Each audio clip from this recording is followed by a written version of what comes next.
ایک دفعہ میرے چچا ہمارے گھر بزنس کی بات کرنے آئے تھے. انہیں رات ہو گئی تھی تو میں نے بھی انہیں یہی مشورہ دیا تھا کہ کل ہی واپس چلے جائیں. میرے شوہر نے بھی انہیں کافی روکا تھا لیکن وہ کہنے لگے کہ رکنے کا کوئی فائدہ نہیں ہے اس لیے وہ واپس ہی جائیں گے. جب میرے شوہر نے ان سے کہا کہ رکنے کا ایک فائدہ ہے اور وہ یہ کہ وہ میرے چچا کو جڑی بوٹی کا استعمال سکھا دیں گے. میرے چچا کو بھی یہ بات بہت پسند آ گئی تھی اس لیے انہوں نے بھی ہاں کر دی تھی. میرے شوہر نے انہیں بتایا کہ یہ جڑی بوٹی کافی تیز ہے اس لیے اس کا استعمال دھیان سے کرنا ہوتا ہے. پر میری چچا کہنے لگے کہ ان کی عمر کافی زیادہ ہے اس لیے وہ جڑی بوٹی کو زیادہ لیں گے تب ہی وہ اثر کرے گی. میرے شوہر نے ان کی بات مان لی اور میرے چچا کو جڑی بوٹی کی ایک چمچ کھلا دی. میرے چچا نے جیسے ہی کھائی تو پہلے تو وہ بالکل ٹھیک رہے لیکن وقت جیسے بڑھ رہا تھا ان کی طلب بھی بڑھتی جا رہی تھی. میرے شوہر نے جڑی بوٹی کھانے کے ساتھ ہی مجھے اپنے پاس بلا لیا تھا. میرے چچا کو بے چینی ہونے لگی تھی. ان کا بس نہیں چل رہا تھا کہ وہ ابھی مجھے پکڑ لیں. ان سے کنٹرول نہیں ہو رہا تھا. پورے 11 بجے وہ نشے سے دھت ہو گئے تھے اور جڑی بوٹی نے اپنا اثر دکھانا شروع کر دیا تھا. میرے شوہر پر بھی کافی زیادہ اثر ہو گیا تھا. انہوں نے میرے روم کی جانب اپنے قدم بڑھائے اور میرے روم کا دروازہ بجانے لگے. میں شوق ہو گئی تھی کہ میرے چچا کو اس وقت کیا کام ہے جو وہ اس طرح اچانک ہی ہمارے روم میں آ گئے ہیں. میرے شوہر جلدی سے مجھ سے الگ ہوئے تھے. میں نے انہیں دیکھا تو وہ دروازہ کھولنے جا رہے تھے. میں نے اپنی حالت دیکھی تو جلدی سے اپنا حلیہ درست کیا. میرے شوہر نے دروازہ کھولا تو میرے چچا مجھے فوراً چمکتی نظروں سے دیکھنے لگے تھے. میرے شوہر بھی انہیں دیکھ کر مسکرانے لگے تھے. اب دونوں نے جلدی سے دروازہ بند کیا تھا اور میری طرف بڑھنے لگے تھے. میرے چچا ہوش میں بالکل نہیں تھے. نشے میں وہ میرے ساتھ عجیب حرکت کرنے لگے تھے. میرے شوہر نے بھی اپنی خراب حالت کی وجہ سے انہیں نہ روکا اور وہ مجھ پر جھکتے چلے گئے. اب وہ میرا کام کرنے لگے تھے. میں نے زندگی میں پہلی مرتبہ یہ احساس حاصل کیا تھا کیونکہ میرے شوہر ان کے مقابلے میں کافی کمزور تھے پر میں تھک چکی تھی. لیکن میرے چچا کے پیچھے ہٹنے کے بعد ہی میرے شوہر مجھ پر جھک گئے تھے. اب ان کی باری تھی. انہوں نے اپنی باری میں اپنی طلب پوری کی تھی. میں نے ان دونوں کو کافی روکنے کی کوشش کی تھی لیکن جڑی بوٹی کے اثر کی وجہ سے وہ دونوں نہیں رک پا رہے تھے. کچھ دیر کے بعد وہ دونوں بے ہوش ہو گئے تھے.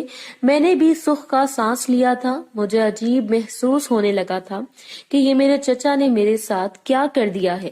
میرے شوہر تو اس قسم کے انسان تھے انہیں اس بات کی پرواہ نہیں تھی لیکن میں اسی بات کا سوگ مناتے ہوئے سو گئی تھی. اگلے دن میرے چچا اٹھے تو انہیں سب کچھ یاد آنے لگا تھا. وہ بھی بہت شرمندہ ہو گئے تھے. میری حالت اگلے دن خراب ہو چکی تھی. میرے شوہر بھی کام پر چلے گئے تھے. میرے چچا واپس چلے گئے تھے اور میں 2 دن بیمار رہی تھی. میرے چچا نے مجھ سے معافی مانگی تھی پر میں انہیں معاف نہیں کر سکتی تھی. میرے شوہر اب زیادہ دیر باہر ہی گزارتے تھے. میرے چچا نے جب یہ بات نوٹ کی تو انہوں نے مجھے اپنے پاس واپس بلا لیا تھا. میں ان کے پاس نہیں جانا چاہتی تھی پر انہوں نے میری بہت منتیں کی تھی تو میں بھی ان کی بات مان گئی اور واپس چلی گئی تھی. میں ان سے بہت کم بات کرتی تھی. میرے شوہر نے پیچھے سے میری خبر نہ لی بلکہ وہ بھی خوش ہو گئے تھے کہ میں واپس چلی گئی ہوں. اس طرح ان پر کوئی ذمہ داری نہیں ہوگی. میرے چچا نے مجھے تسلی دی کہ وہ میرا سارا خرچہ اٹھائیں گے. میں اب ان کے پاس ہی رہتی تھی لیکن میں وہ والی رات ابھی بھی نہ بھولی تھی. میں نے یہ بات نوٹ کی تھی کہ میرے چچا بہت اداس رہنے لگے ہیں. جب بھی میں نے ان سے ایک دن پوچھ لیا کہ کیا اس جڑی بوٹی سے انہیں کوئی فائدہ ہوا ہے اس پر وہ پریشان ہو گئے تھے اور کہنے لگے کہ میری چچی ان کی طلب پوری نہیں کرتی ہیں اس لیے جڑی بوٹی کھانے کے بعد ان کی وہ بے چینی مزید بڑھ جاتی ہے. میں ان کی بات سمجھ سکتی تھی کیونکہ میں بھی کئی عرصے سے اپنے شوہر سے دور تھی. میرے اندر کی طلب بھی بڑھ رہی تھی پر میں چاہ کر بھی اپنے چچا سے اس بات کا اظہار نہیں کر سکتی تھی.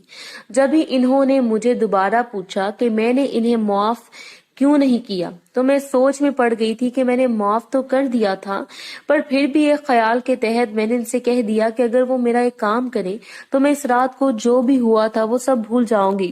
وہ تیار ہو گئے تھے اور مجھ سے وہ کام پوچھنے لگے تھے۔ جب میں نے انہیں دوبارہ جڑی بوٹی کھانے کا کہا تو وہ سمجھ گئے تھے کہ میں کیا چاہتی ہوں۔ وہ بھی تیار ہو گئے اور ویسا ہی کیا جیسا میں ان سے کروانا چاہتی تھی۔ اس طرح میری وہ طلب بہت اچھے طریقے سے ختم ہو گئی تھی اور مجھے ایک مرتبہ پھر سے سکون ملا تھا۔ لیکن میرے شوہر نے مجھے واپس بلانا شروع کر دیا تھا۔ وہ اب مجھ سے معافی مانگنے لگا تھا کہ دوبارہ وہ ایسی حرکت نہیں ہونے دے گا اور وہ شرمندہ تھا۔ میرے چچا نے بھی مجھے سمجھا دیا کہ اب میں واپس چلی جاؤں، لیکن میں ان کے پاس ہفتے میں 2 دفعہ ضرور چکر لگایا کروں۔ میں ان کی بات کا مطلب جان چکی تھی جب ہی میں نے بھی ہاں کر دی اور واپس چلی گئی۔ اس طرح میں اب ہر ہفتے اپنے چچا کے پاس جاتی تھی اور ان کی اس جڑی بوٹی کا کمال بھی دیکھتی تھی۔ اس سے ان کا کام بھی پورا ہو جاتا تھا۔